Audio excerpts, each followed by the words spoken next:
Inilah sosok wanita yang menentang kemerdekaan Indonesia.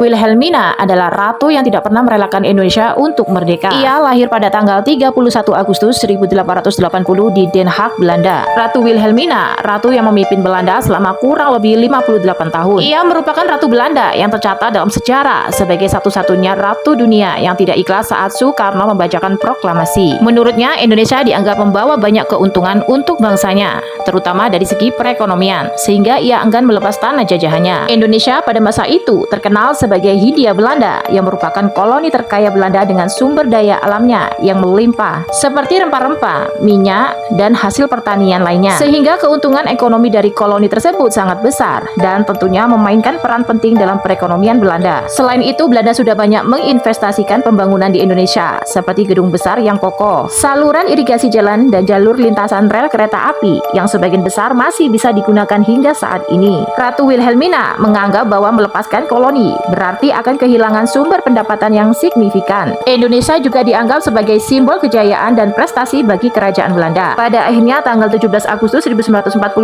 Indonesia mendeklarasi kemerdekaan. Tragisnya, Belanda saat itu tengah mengalami keterpurukan ekonomi akibat Perang Dunia Kedua. Ratu Wilhelmina yang tak rela melakukan berbagai cara agar Indonesia tidak lepas. Bahkan dirinya mengirim pasukan untuk menduduki kembali Indonesia secara paksa. Namun sebelum itu, Ratu Wilhelmina juga pernah melakukan upaya perundingan untuk mempertahankan tanah jajahannya kepada bangsa Indonesia. Sang ratu menjanjikan Hindia dibentuk sebagai negara persemakmuran berbentuk federasi. Berbagai upaya Belanda tak berhasil untuk menduduki Indonesia kembali. Hingga saat ini Indonesia mampu bertahan sebagai negara merdeka dari penjajahan. Belanda pun akhirnya terpaksa mengakui Indonesia telah merdeka tepat 4 tahun setelah proklamasi atau pada tanggal 29 Desember 1949.